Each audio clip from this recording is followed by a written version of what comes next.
Hare, Hare Krishna, Hare Krishna, Krishna Krishna, Hare Hare, Hare Rama, Hare Rama, Rama Rama, Hare Hare, Hare Krishna, Hare Krishna, Krishna Krishna, Hare Hare, Hare Rama, Hare Rama, Rama Rama, Hare Hare, Hare Krishna, Hare Krishna, Krishna Krishna, Hare Hare, Hare Rama, Hare Rama, Rama Rama, Hare Hare, Hare Krishna, Hare Krishna, Krishna Krishna, Hare Hare, Hare Rama, Hare Rama, Rama Rama, Hare Hare, Hare Krishna, Hare Krishna, Krishna Krishna, Hare Hare, Hare Rama, Hare Rama, Rama Rama, Hare Hare, Hare Krishna, Hare Krishna, Krishna Krishna, Hare Hare, Hare Rama, Hare Rama, Rama Rama, Hare Hare, Hare Krishna, Hare Krishna, Krishna Krishna, Hare Hare, Hare Rama, Hare Rama, Rama Rama, Hare Hare. Jai Om Vishnupad Paramahansa Pariprajapacharya Ashto Tadasata Shri Srimad A.C. Bhakti Vedanta Swami Maharaj Prabhupada Ki Jai Ananta Koti Vaishnavrinda Ki Jai Namacharya Srila Haridas Thakur Ki Jai Prem Se Kaho Shri Krishna Chaitanya Prabhu Nityananda Shri Advaita Gadadhar Shri Vaishnava Gaur Bhaktivinoda Ki Jai Shri Shri Radha Krishna Gopinath Sham Kund Radha Kund Giri Govardhan Ki Jai Vrindavan Dham Ki Jai Navadip Dham Ki Jai Jagannath Puri Ki Jai Ganga Mai Ki Jai Jamuna Mai Ki Jai Tulsi Devi Ki Jai Bhakti Devi Ki Jai Samaveta Bhakta Vrinda Ki Jai. All glories to the assembled devotees. All glories to the assembled devotees. All glories to the assembled devotees. Go Premanande.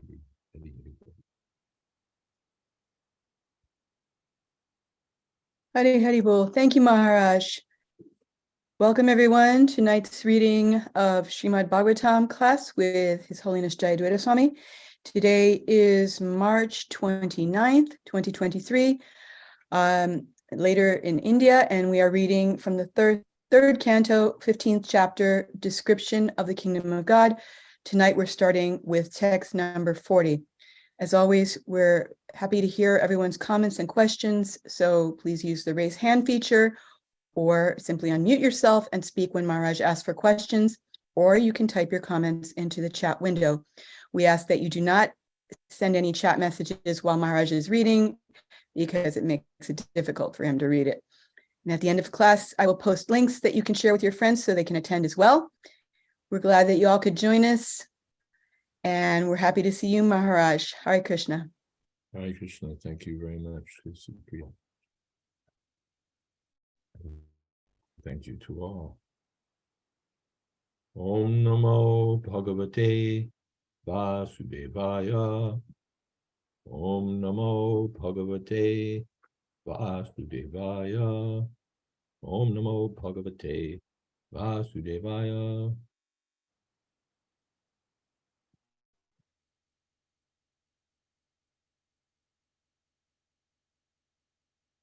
Itam Shuke Pritunitam Benisha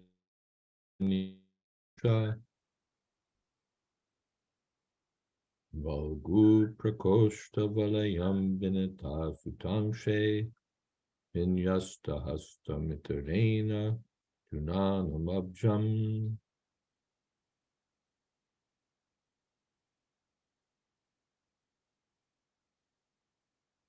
He was adorned with a girdle that shone brightly on the yellow cloth covering his large hips, and he wore a garland of fresh flowers, which was distinguished by humming bees. His lovely wrists were graced with bracelets, and he rested one of his hands on the shoulder of Garuda, his carrier, and twirled a lotus with another hand. Purport: here is a full description of the personality of Godhead as personally experienced by the sages. The Lord's personal body was covered with yellow robes, and his waist was thin. In Vaikuntha, whenever there is a flower garland on the chest of the personality of Godhead, or any one of his associates, it is described that the humming bees are there. All these features were very beautiful and attractive for the devotees. One of the Lord's hands rested on his carrier, Garuda, and in another hand he twirled a lotus flower. These are personal characteristics of the personality of Godhead, Narayan. Om Ajnana Timirandasya Gyananjana Shalakaya Chakshurun Militam Jena Tasmai Shri Gurave Namaha Shri Chaitanya Mano Distam Papitam Pena Bhutale Swayam Rupa Kada Mahyam Dadhati Sapadantikam Vandeham Shri Guru Shri Jatapada Kamalam Shri Gurun Vaishnavanscha Shri Rupam Sagrashatam Sahagana Raghunatam Vitam Stam Sajivam Sadvaitam Savatutam Krishna Sahitam Krishna Chaitanya Devam Sri Radha Krishna Padam Sahagana Lolita Sri Vishakhanvitamscha He Krishna Karuna Sindho Deenabandho Jagatpate Gopesha Gopika Kanta Radha Kanta Namostute Tapta Kamshana Gaurangi Radhe Vrindavaneshwari Rishabhanu Sute Devi Pranamami Hori Priye Vansha Kotatarubhyascha Kripa Sindho Pyevacha Patitanam Pavanebhyo Vaishnavebhyo Namo Namaha Shri Krishna Chaitanya Prabhu Nityananda Shri Advaita Gadadhar Vivashari Gaur Bhaktavinda Hare Krishna Krishna Krishna Hare Hare Hare Rama Rama Rama Hare Hare.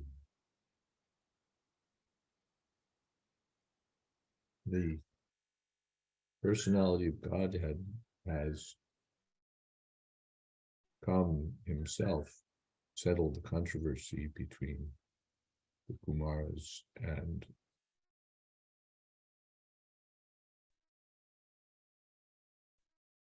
the doorkeepers of beauty and sweetness of the Lord are described. The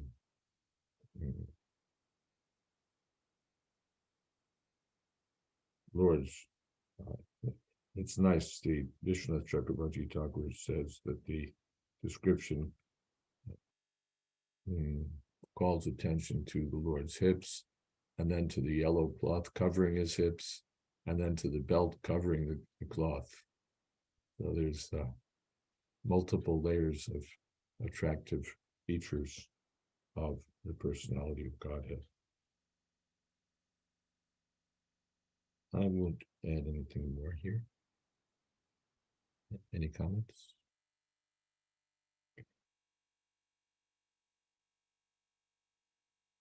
Yes, Maharaj. Well, first, Yes. Panchatattva Prabhu writes in the chat box.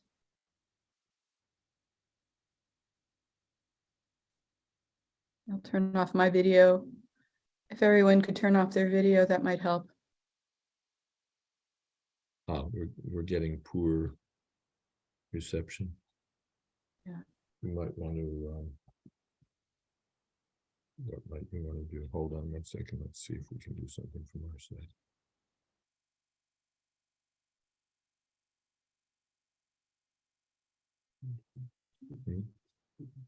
As it is, okay.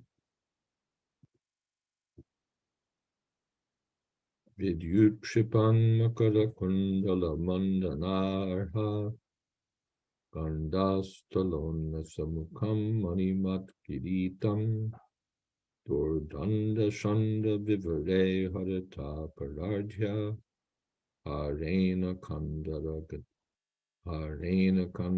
gatena chakostupena.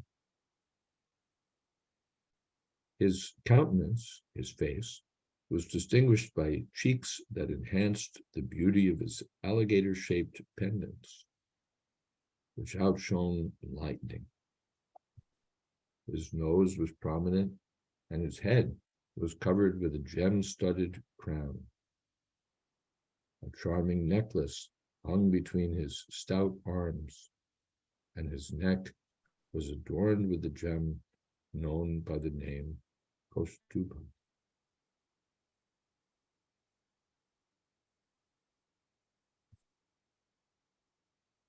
Atropasrishtamiti chotsmitam indiraya svanam dhiya virachitam bahus kaustavadhyam Mahyam bhavasya bhavatam shabhajantam angam nemur nirikshana vitripta visho mudakaihi. The exquisite beauty of Narayan, being many times magnified by the intelligence of his devotees, was so attractive that it defeated the pride of the goddess of fortune in being the most beautiful. My dear demigods, the Lord who thus manifested himself is worshipable by me, by Lord Shiva, and by all of you. The sages regarded him with unsated eyes and joyously bowed their heads at his lotus feet.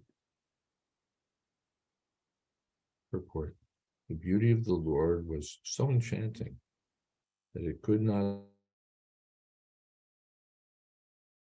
be sufficiently described within the spiritual and material creations of the Lord.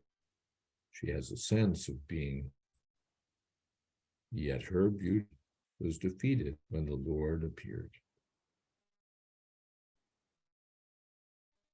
In other words, the beauty of the gospel is secondary in the presence of the Lord.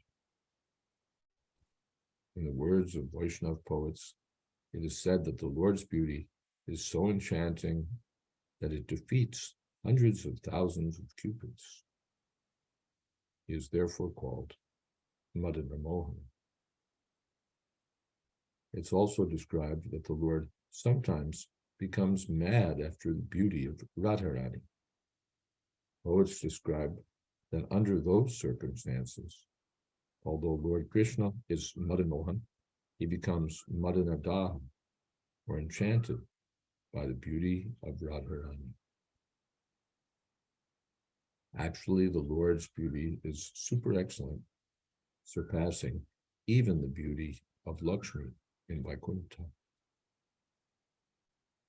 The devotees of the Lord in the Vaikuntha planets want to see the Lord as the most beautiful. But the devotees in Gokula or Krishna Loka want to see Radharani as more beautiful than Krishna.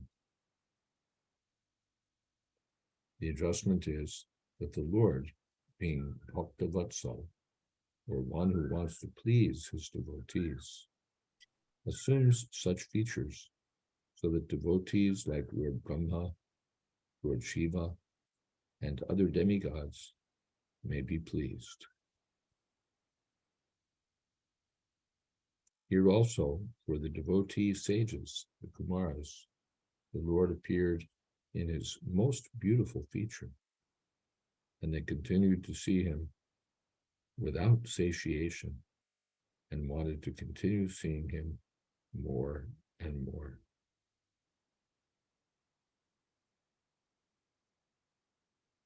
The beauty of the Lord is being described. Krishna has 6 opulences, one of them being beauty. So the Lord's transcendently beautiful form is being described. When it's said that the beauty of the Lord was magnified, I assume that means glorified. I shall magnify the name of the Lord. In older English, magnified has that sense of being spoken about. Vishwanath Chakravarti Thakur says the Lord is a matter of conjecture in the minds. Virachitam, a matter of conjecture of his own devotees. This is the meaning given by Jayadvaita Swami. So this is a matter of conjecture. It means the Lord, the devotees go on thinking and thinking about the Lord. Thinking and thinking and thinking and thinking of the Lord. All right. Any other comments or questions here?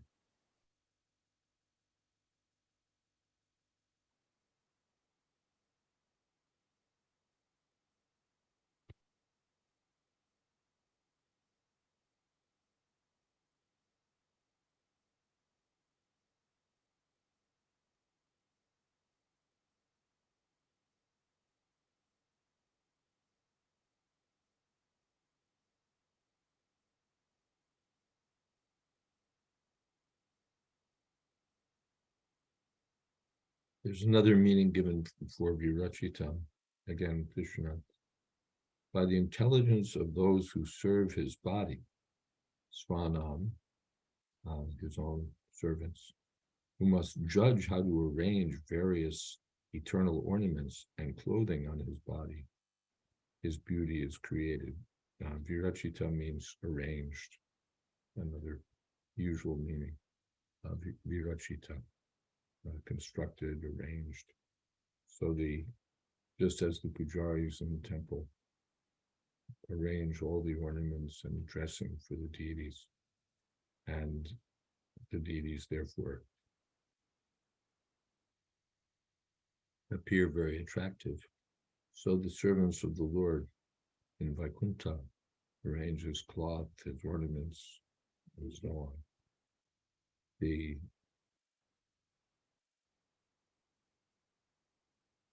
Lord's natural beauty is in this way enhanced or brought out. Tasyada vinda nayanasya padada vinda kinjalka mishra tulasi makaranda vayuhu antargatasva vivarena chakara tesham sankshobham akshara jusham apichitta tanvoho.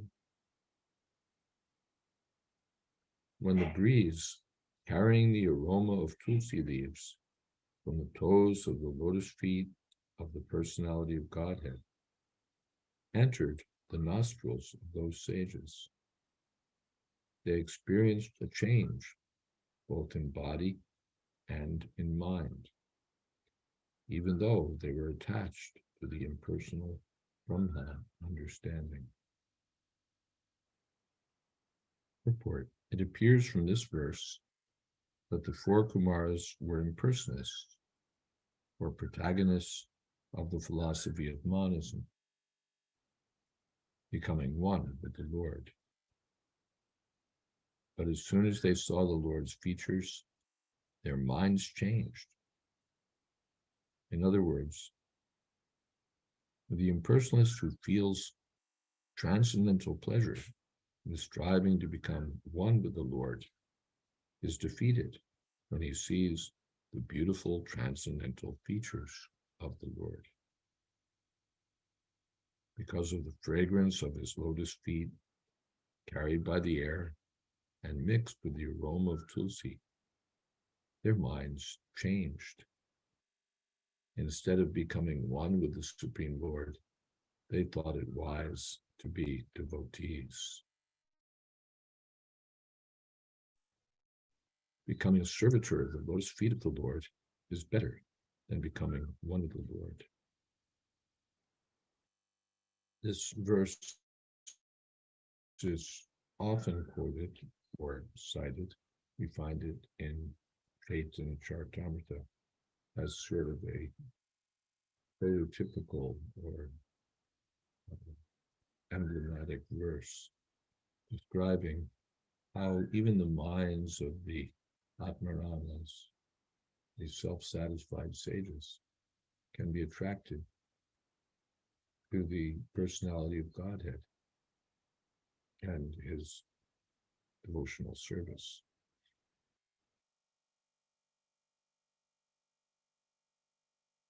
In earlier verses, we've heard the sages described as pure devotees of the Lord. And so we might ask how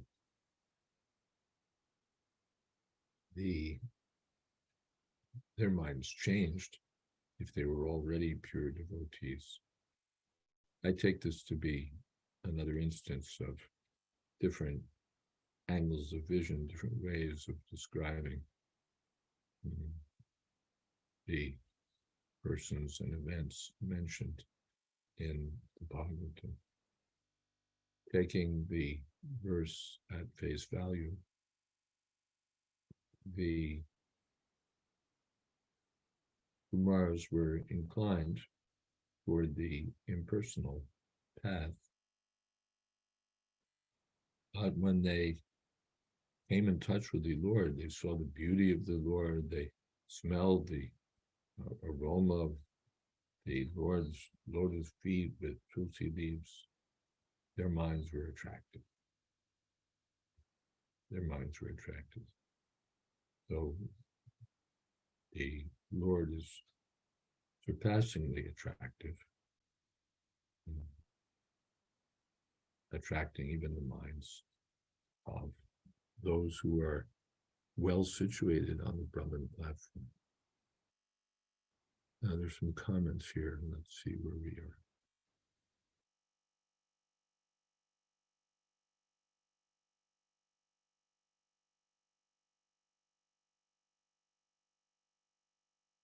Saraswati. I'm not sure about this pride spoken of that Lakshmi Devi has of having more beauty than the Lord, as I thought her conjugal relationship had tinges of awe and reverence, So for her to be proud of being most beautiful is confusing. Well, I don't have a Shastric statement about this, but this is the feminine nature. If a girl is beautiful, then she's naturally proud of her beauty. And that pride becomes another feature, another attractive feature. She's so beautiful that she's what is it? She's beautiful and she knows she's beautiful.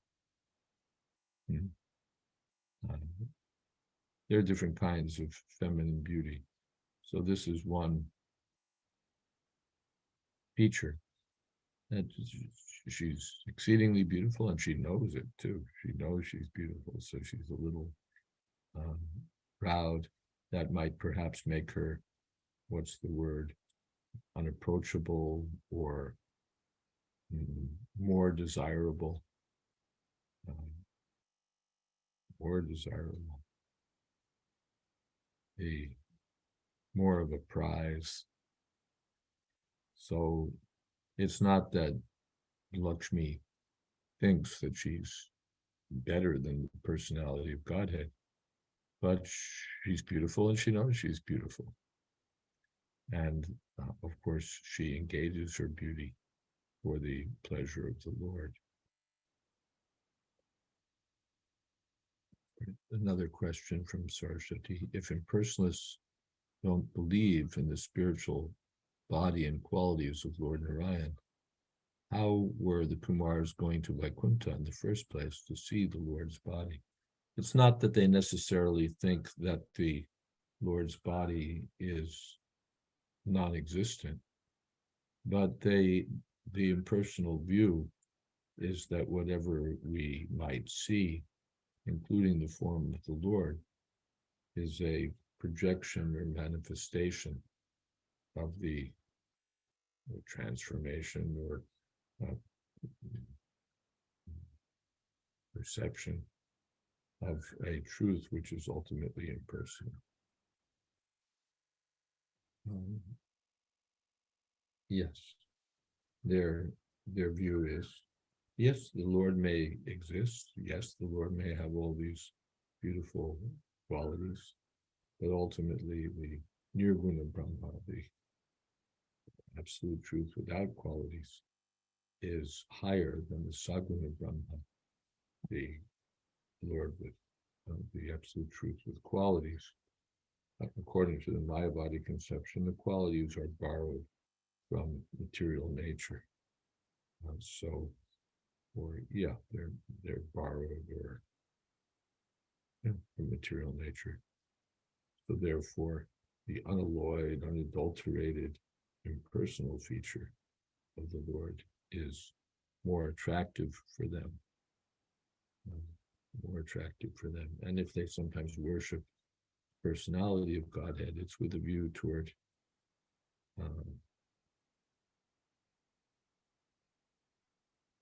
going beyond the personal feature to the impersonal feature. Which is why it's so significant that here the Kumars who were attached to the impersonal feature and who were well situated, they're the greatest of sages, and they're fixed in that impersonal conception, were attracted by the personal feature. They knew the philosophy, they know what the teachings are, or what they had, that not just teachings, they had realization and understanding of the impersonal feature of the absolute truth. But that understanding couldn't withstand the attractive features of the personality of Godhead. The Kumars were not to be attracted by any material qualities or forms, but the transcendental features of the personality of Godhead attracted even them.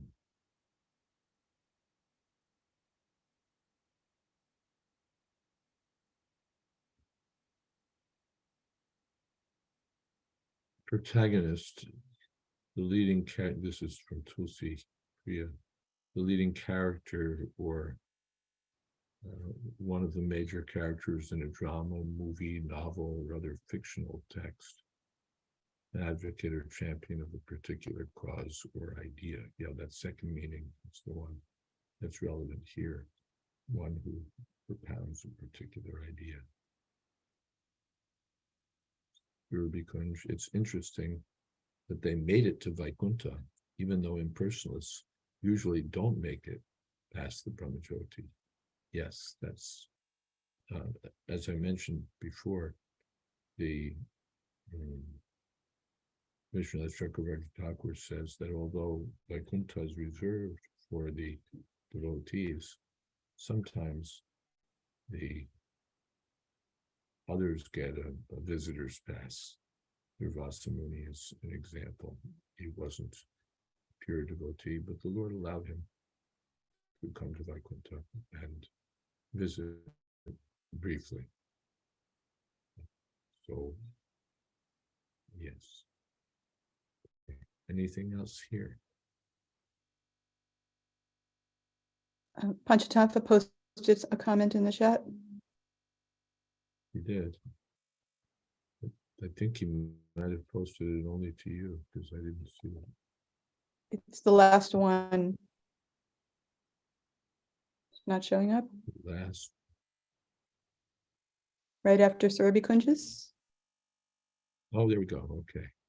I like this verse a lot. I think that Tulsi has played a part, as well as the Vaikuntha devotees, who placed her leaves at the feet of the Lord in changing the bodies and minds of the four Kumars. Yes, the Tulsi is specifically mentioned. Therefore, it's one of the stimulants for ecstatic love of Krishna.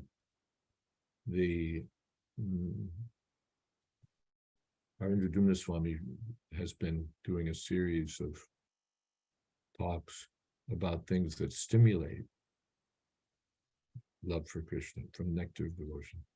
We find there are various vibhavas, items that stimulate love for Krishna. His flute, his devotees, his buffalo horn, his practically everything about him acts as a stimulant for love for him. So Tulsi is prominent that way also. The Tulsi plant is always associated with the Lord. The Tulsi leaves are always at the feet of the Lord. Mm-hmm. And the aroma of Tulsi is unique. And those who smell we have that in the material world, that some man or woman wears a particular perfume or what have you, and it becomes like when you come in touch with that person, then the perfume is there, and you always remember the scent of the person, or you're reminded of that person, or how one way or another it stimulates attraction to that person. I have a devotee who's in charge of all the duty-free shops at the Nairobi airport, and he told me that the number one item in the duty-free shops is not, as I would have thought, liquor, but perfume. So it plays a large part in the activities of the material world, but it's originally found in the spiritual world. The Lord, here the scent and the person are different. In fact, the scent covers up the stink, natural stink of the material body. We won't go into the whole business of it. And of course, they craft different scents from various things and come up with various names so that they can market their little multifaceted bottles of essence of this or essence of that at some ridiculous price. But in the spiritual world, these things are eternally non-different from the Lord. The Lord is always associated with Tulsi, and the scent of the Tulsi is not crafted by some perfume company. It's a transcendental scent associated with the lotus feet of the Lord. The devotees who were, Krishna's devotees, if they taste a little of the Charanamrita offered at the lotus feet of the Lord, get the unique taste of the Tulsi leaves. You want to close that door, please? They get the unique taste of the Tulsi leaves. Of course, sometimes things get carried to extremes, and so you can't. Whoever's dispensing the Charanamrita cannot let you go without making sure they fish out a Tulsi leaf from the Charanamrita. You can't just take Charanamrita; you must have a Tulsi leaf. And so they'll go at it and at it. But anyway, we won't talk about that. But this Tulsi is very dear to the Lord, and it's always associated with the Lord. Even Lakshmi is said to envy the Tulsi.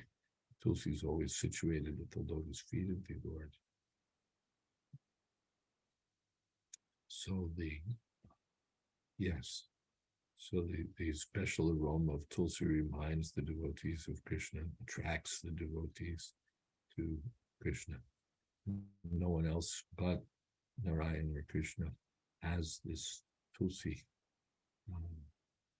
in the same way. Now, let's see. In regards to Tulsi, Murari. If Lord Brahma is their guru, how did they become impersonalists? Well, that's what happens when you've got a big brain. One speculates and speculates.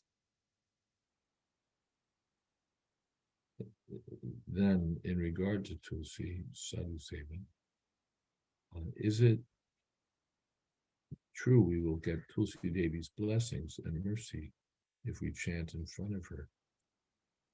Also, how important is it to chant on Tulsi beads?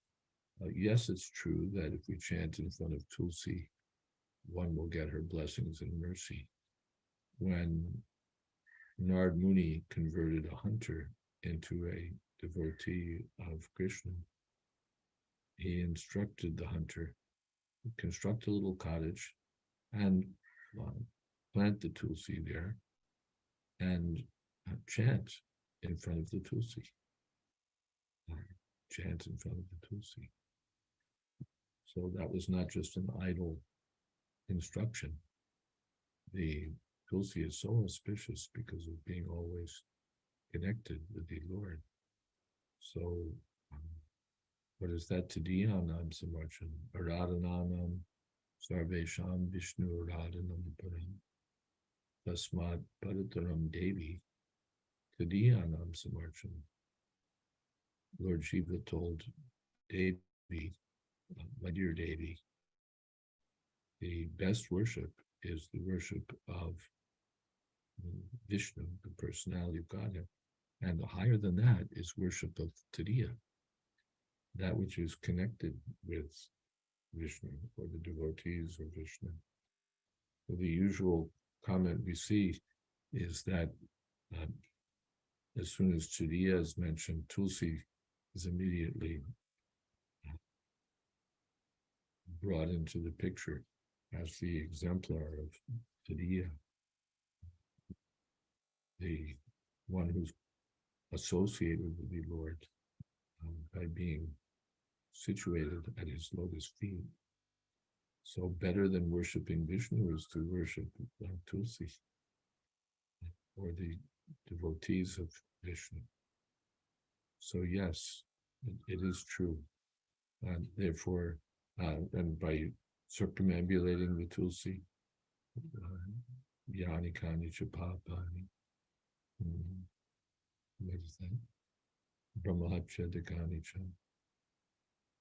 Tani Tani Pranashanti, Prilakshana Pade Pade. One is freed from all sins by circumambulating the Tulsi. Vishnu Bhakti Prade Devi, Vishnu Bhakti Prada. She gives Vishnu Bhakti.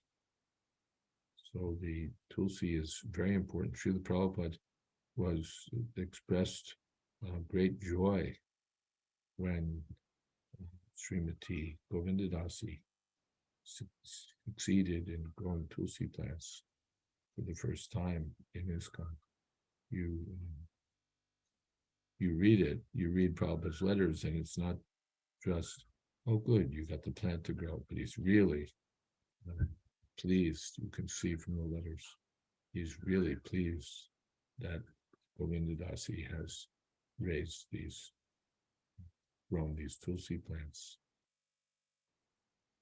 So the Tulsi is merciful. She gives blessings by seeing Tulsi, thinking of Tulsi, by seeing Tulsi, thinking of Tulsi, tasting the Tulsi offered at the lotus feet of the Lord, smelling the Tulsi offered to the Lord, one becomes Krishna conscious.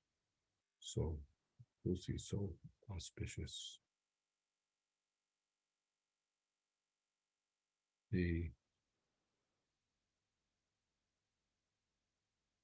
Even the Vrindavan, the Tulsi is known as Vrinda Devi, so Krishna's abode is called Vrindavan, the forest of Tulsi.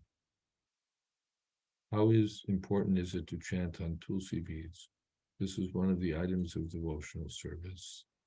And by chanting on the Tulsi beads, again, one is reminded of Krishna. They're connected to Krishna. So it's important. And yet Prabhupada initiated devotees by chanting on their beads purchased from the hardware store at when they were at 26 Second Avenue. So more important than whether the beads are Tulsi, not Tulsi, is that they're chanted on by the bona fide spiritual master. It could also be mentioned that these days there's some misgivings, because in Vrindavan, the Tulsi, given how many people are now chanting Hare Krishna and purchasing beads in Vrindavan, the Tulsi plants are now being grown and harvested for making beads.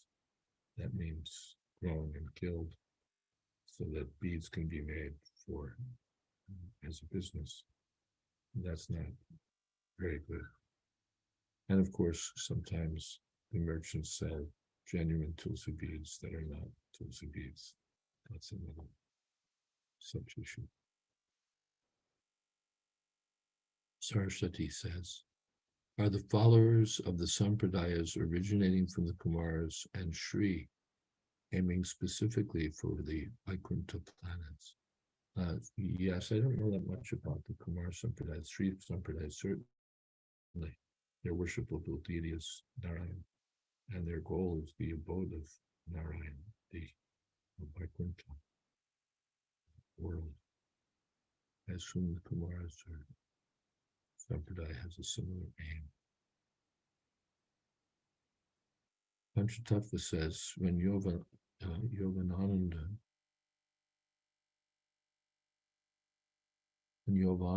was a little girl growing up in Guyana, South America, she used to walk among bushes of tulsi and rustle them with a stick because the fragrance was so nice.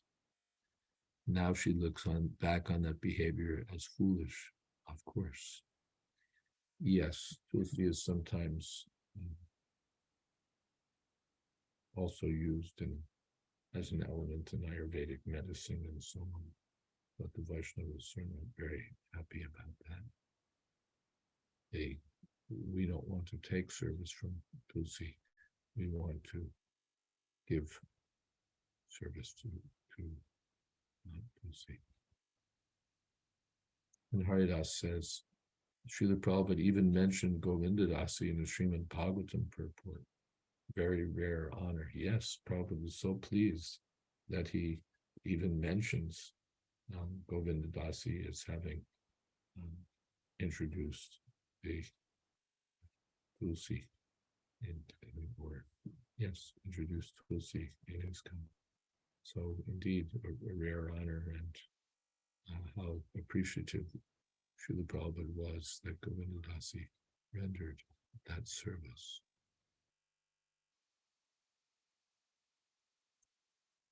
Ruby Kunj, 2 classes ago, you mentioned that one is responsible for the sinful activities or offenses of one's servants. Is this true in terms of the spiritual master and disciple?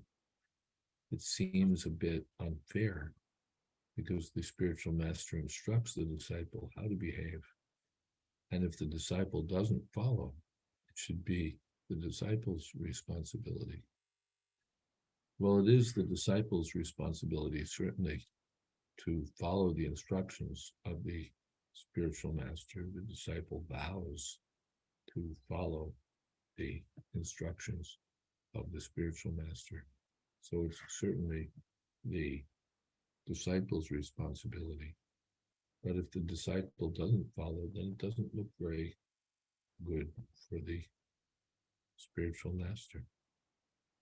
And there's some responsibility also that the spiritual master has to assume, because his disciple has acted wrongly. If our disciples offend senior Vaishnavas, it's taken as an offense by us. But it's not just taken as their offense, but it's taken as, what kind of spiritual master do they have? Is this how they're trained? So one becomes, yes, it reflects on the disciple, on the spiritual master. In the family, if the son behaves like a rogue, the whole family becomes disgraced. Chanakya says, if there's fire in the hollow of one tree, the whole forest can burn down. So if there's a rogue, if the son is a rascal and a rogue, the whole family suffers disgrace. And on the other hand, Chanakya says, in a forest, if there's one fragrant tree, the whole forest becomes fragrant. So the whole family is glorified by the good deeds of a genuine devotee.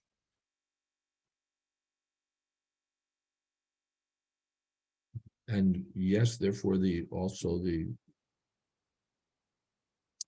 spiritual masters are warned, don't take too many disciples. One has to take the responsibility for what happens with them. Sadhuseva says, supplementary question. You mentioned that the main thing is the chanting of japa and not necessarily the type of wood. Can it then be said that chanting with a clicker is not good? My opinion has always been that if one needs to use a clicker, it's most likely you're chanting in a distracting environment by the fact you have to use a clicker.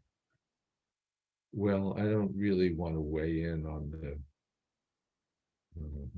on clicker tattva or clicker vichar, evaluating clicker japa. one of the Vrindavan Goswamis recommended if you're going to use a clicker, then you should have a bead on it, Tulsi bead, so that the clicker is sanctified. The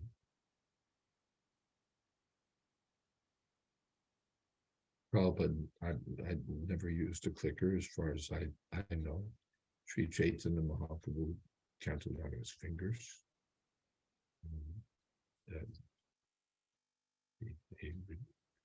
Sankhya Purvaka Nama Gahanamati.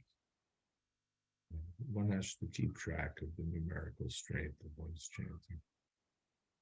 So therefore the counter beads are there. That's our traditional method. And the clickers are meant to perform the same function. There may be quite hostile environments where beads could get one into problems with the government or what have you. So I don't really want to say one way or the other about clicker. I've never used them.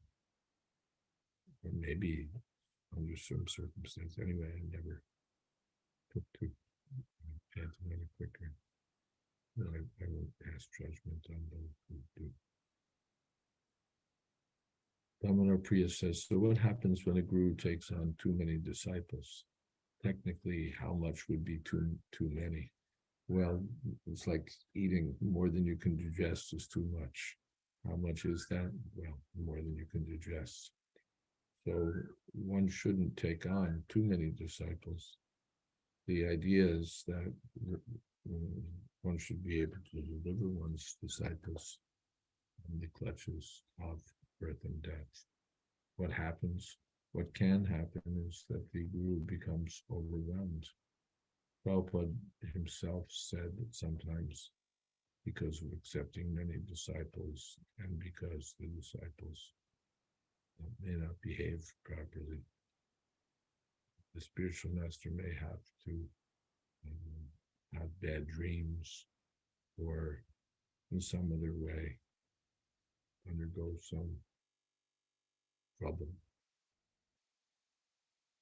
Sometimes we see that one becomes carried away by great numbers of disciples. One becomes proud. Now I have 80 disciples. Now I have 120 disciples. One becomes, like money. I've got $1,000. I've got $10,000. So as one becomes carried away by wealth, one can become carried away by the accumulation of followers. Therefore, Chaitanya Mahaprabhu, Nadhanam Najanam, I'm not interested in wealth. I'm not interested in women. I'm not interested in followers, because these are or can be material interests. One may be interested in money just for the service of Krishna, but one has to be careful, because if money sticks to our fingers, then we can become overwhelmed by money, the pursuit of money, the pride that arises from having money, from the sense that one is better than others. They come to me for money and I generously give them charity. So one gets a sense of superiority by having money. So the same thing can happen when one takes on many disciples. One can become proud of having great numbers of disciples. And then if the spiritual master, Prabhupada said, is not of a high grade, then he becomes, can be dragged down. Pride goeth before destruction, and a haughty spirit before a fall. So the spiritual master, overwhelmed by the mere fact of having so many disciples, can fall. particularly when there are many adoring disciples and adoring female disciples. We've seen that the spiritual master can be materially attracted. Such a nice disciple I have, such a beautiful disciple, such a sweet disciple, such a well-dressed disciple, such a good-looking disciple, such a devoted disciple who loves me so much. And he goes on thinking of this beautiful, devoted female disciple and becomes bewildered. That danger is also there, and we've seen it. So one has to be very careful that in accepting disciples, one's only purpose is to serve Krishna and the spiritual master, and one doesn't get carried away.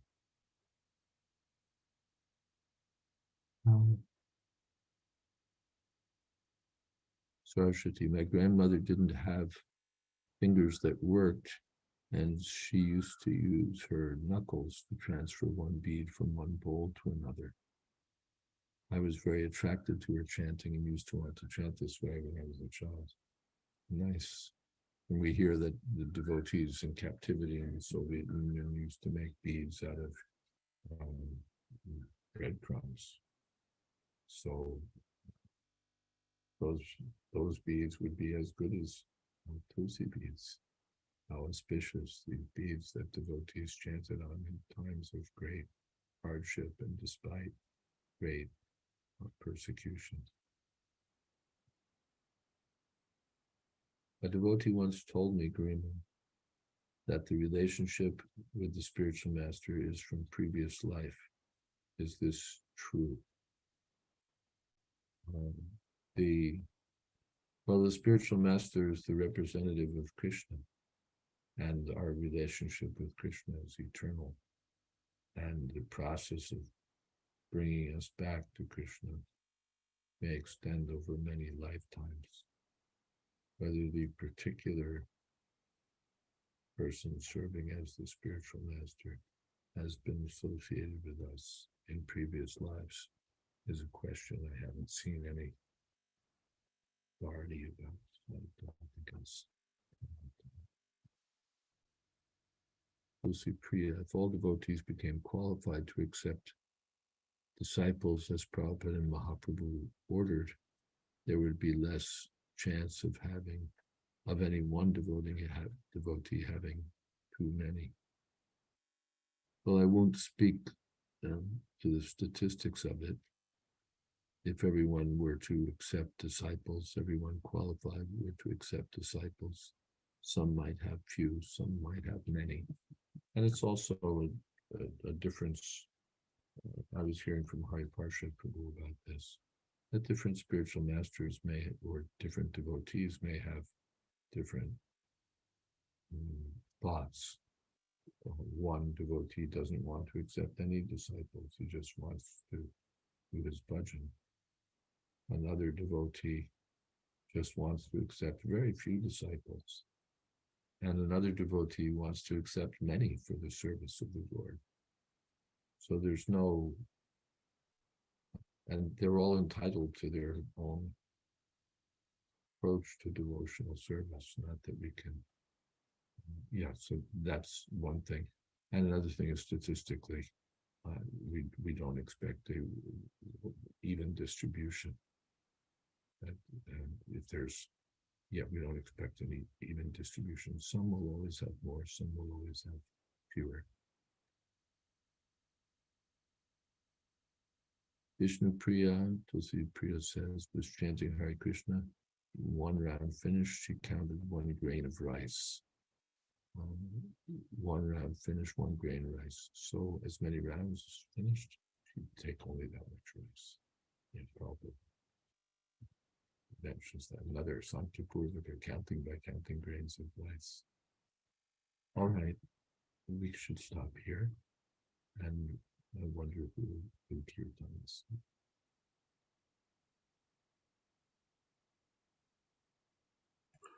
Haridas Prabhu, do you want to lead?